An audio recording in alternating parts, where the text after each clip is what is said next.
I get a call from that voice like no other voice from Sam. What are you doing? And I said, I'm doing my laundry from the Alamo. I said, what are you doing trying to teach that guy how to ride? There was a silence, and he said, who'd you talk to?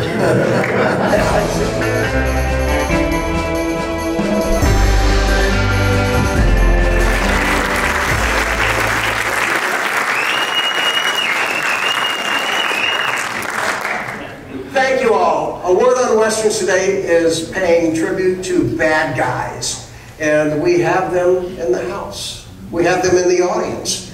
And we've got one on stage who's getting ready to come out. Mr. Jerry Potter, the big Jerry. Come on.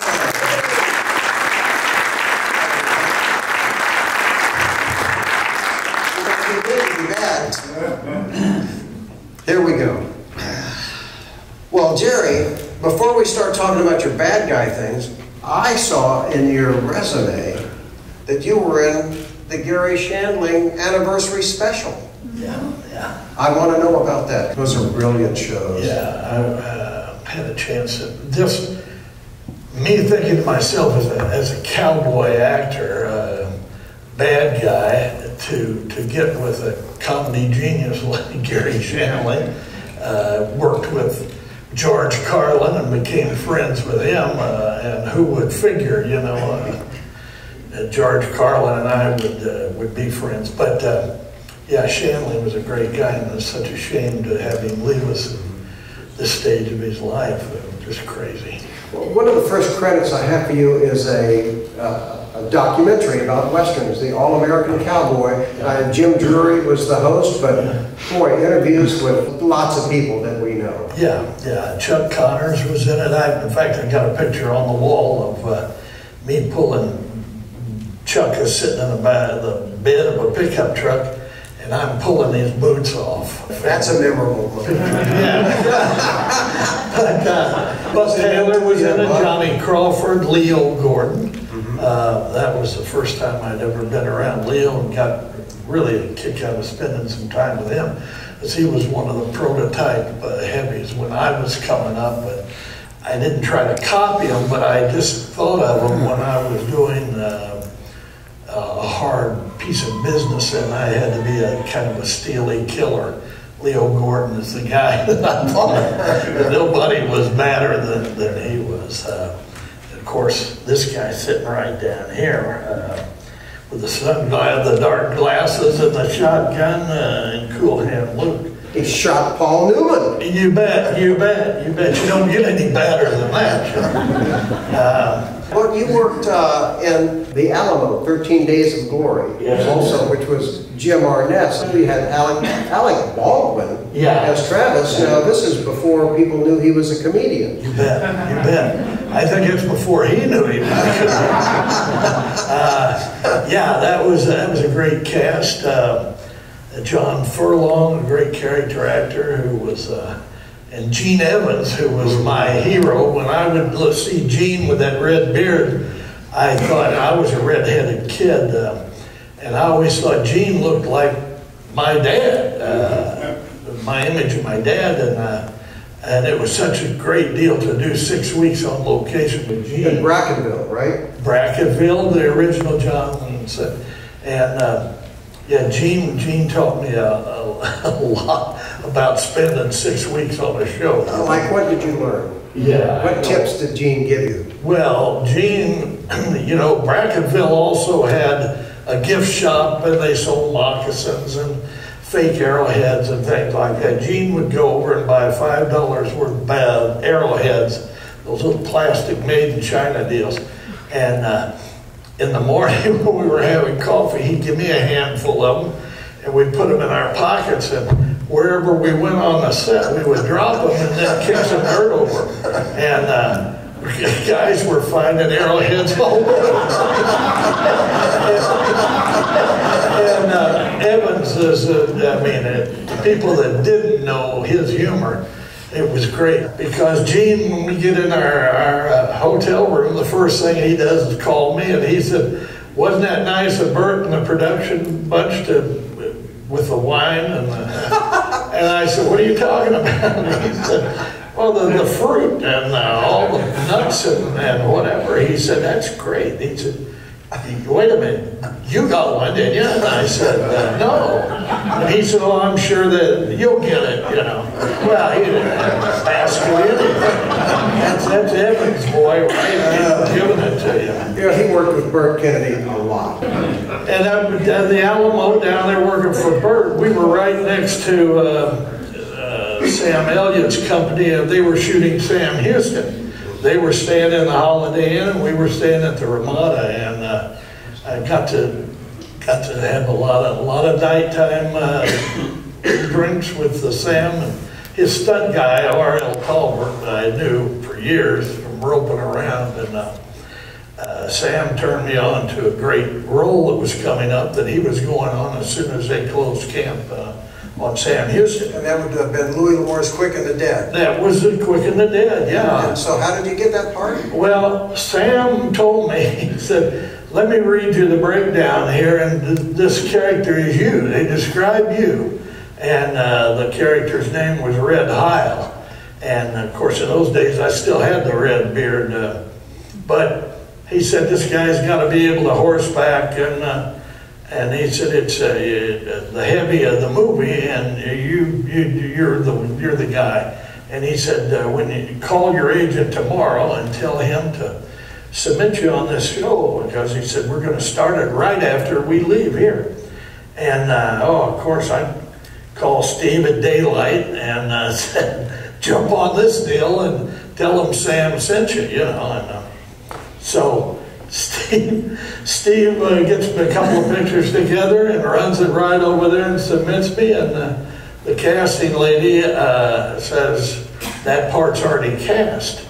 And Steve said, you're kidding. He said, this is Sam Elliott said Jerry Potter is Red Heil. And she said, well, the producer and director, his father saw a guy in New York in a stage play. Big River was the name of it. And he said he was a blacksmith there, and he said he just fits the part perfect. And so Steve calls me and says, hey, I'm sorry, that's a gone part. So that night, I'm over at the cocktail lounge with the Sam and RL, and I said, that part was cast by the director's father. And they said, oh, my God, no, Broadway actor, you know. And I said, well, have fun teaching him to horseback. That's all I can tell you. And so I'm home from the Alamo washing laundry, and I get a call from that voice like no other voice from Sam. What are you doing? And I said, I'm doing my laundry from the Alamo. I said, what are you doing trying to teach that guy how to ride? There was a silence, and he said, who'd you talk to? And I said, I'm just took a wild guess, you know. And I said, what happened? And he said, the first day they put him horseback, the horse got away from him, and he run over a boom girl and bailed off the horse about a quarter mile down the road. And he said, I've got another call in right now to cast him. He said, tell your agent to call him again in the morning. And Steve did, and boom, I had the job. Yeah, what a great part. You would like get deformed and so. Oh yeah, I chased Kate Capshaw through the whole movie, and when I caught up to her, she killed me. she first beat the hell out of me with a limb, and I had to do 5 weeks in collodium with my eye all pulled out, you know. But it was a great role for me, and I had people would come up to me and quote lines I had. Well, it's such a great movie, and to me, it seems strange. It's the same title, Quick and the Dead, as that Leonardo DiCaprio movie with Sharon Stone. How can they even do that? Yeah. You know, the key is, if you look at the title on the Quick and the Dead I was in, Louis L'Amour's The Quick and the Dead, and the other, of course, just The Quick and the Dead. So that's how they got away with it. the whole thing. It's confusing. Yours is so much better. Well, and Matt Clark is the leader. Matt Clark, Doc Shabbat was the leader of the gang. Patrick Kilpatrick? Yeah. Obviously, you were a good hand, and you wrote a lot. I met you first on one of the Ben Johnson charity rodeos. Yeah. What a thrill that was. Here I am, just some geek from Florida. Yeah. And Ben said, come on, Bob, you want to go. And so it was just a thrill. Yeah. And, we're doing team pinning, and I'm okay. Yeah. And Ben says, you got to rope. So I took roping lessons from Walt Woodard. Oh yeah. And was so bad, so embarrassed that the real people, would pick us, not on purpose, but say, I'm not riding with him. It's like, give me a break. That was a great. He'd been able to put on 2 or 3 of those a year, and he and Carol didn't have any children, and he did this all for children's charities. The biggest one being the hospital in Oklahoma City, the burn hospital, and it was a pleasure to be a part of it. I had, and still do, 3 healthy kids, and I always felt like it was a little bit of payback to go and do what I did and could make a difference. On the remake of Red River, where Jim Arness is playing Dunson, and Box Leitner has the Montgomery Cliff role, Gregory Harrison is Cherry Valance, who, and Gregory produced this too, the John Ireland part. And you're one of the wranglers. Yeah. How many cattle did they have on that TV movie? That's a great story there. They had 175 cattle out there, and they just swirled them, run them back. I had a guy from Texas who I had ridden his horse, roped off of him in the one in Houston. He called me after it played, and I said, well, what'd you think about the movie? Because, they're all critics and this and that. And he said, well, that black horse breaker that in the movie, and that was Stan Shaw. He said when he threw his stirrup up over the saddle and took that cinch up, he said, I saw that tackleberry buckle. And he said, those, no, they didn't have those in those days. They just tied a latico deal. And I said, yeah, that's true. I remember that. And he said, then I saw a guy wasn't one of the actors, but he was an extra, I'm sure. But he had a mechanical hackamore on the horse instead of a bit in his mouth. He said, it shouldn't have been on there. And I said, yeah, I saw that too. I said, well, what'd you think about the cattle? You're a rancher. And I said, what do you think about the cattle? He said, the cattle were good. He said, boy, that stampede was really something. When the kid turns over a tin cup and blows the herd up. And I said, you like that, right? He said, that was better than the original, I thought. And I said, well, did the thought ever occur to you that there were nothing out there in those days but longhorns? And I said, those were Herefords that we were running in that deal. There was a silence, I figured that'd be the first thing he picked up on. He said, you know what? I'm going to have to watch it again. That film, too, had old TV Western stars. John Lufton was one of the guys, Guy Madison. And it was just wonderful to see these icons from before in that film. Yeah, that was a fun show to do. In fact, my kids, I have 2 boys and a girl, and Cody and Lacey got to be dead kids in the wagon train. That's a memory. And Jim Arness was riding through the bodies, and Lacey, my daughter, she had an arrow stuck up her Jim, and she's watching. After it was over, I said, you did great, Lacey. You didn't move. I watched you the whole time. She said, well, Pops, Mr. Arness almost stepped on me with his horse. I said, well, he didn't do it on purpose, And it was just that was one of the better shoots I've been on. It's a great business. Yeah, you know what they were talking about? They were sending the dailies back, I mean, overnights. And there was a buzz on about a possible series off of the cattle drive.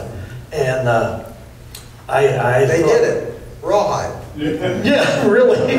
Yeah, with a different name, yeah. And I thought, boy, here's one I'm not killed in all the way through the movie. I was the cattle boss of the ranch, and although I went bad, I led the mutiny to take the cattle away from the old man, and they killed my partner. Jim shot him, and I had my arms crossed, and LQ goes off camera there, and Arness is waiting for me to make a move, and I no way I'm going to make a move for that, you know. But anyway, I lived through it, and that almost happened. But Jim got sick right after that, and Bruce got a space thing. Babylon 5. Babylon 5. So that took him out of availability, but we had Gilliam was alive. I was alive. Stan Shaw was still alive, the Black Horsebreaker. And, you know, when you're on shows, you start trying to read more into it. And I started thinking of bigger horse trailers and better rope horses and saddles and whatever. But, yeah, it got canned. They put us on hold for a little while, and then well, I remember the ratings were good, and there had, of course, been a little controversy. How can anybody replace John Wayne? Well, Jim Arness can. He did a good job in it.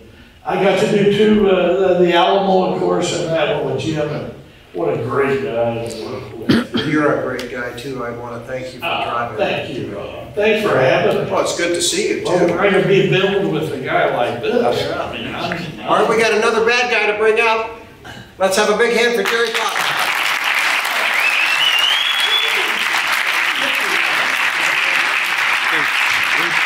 My name is Rob Word, and we love bringing these programs to you. We've got a lot more scheduled coming up. We post a new one every single week, and we want you to subscribe, like, and share.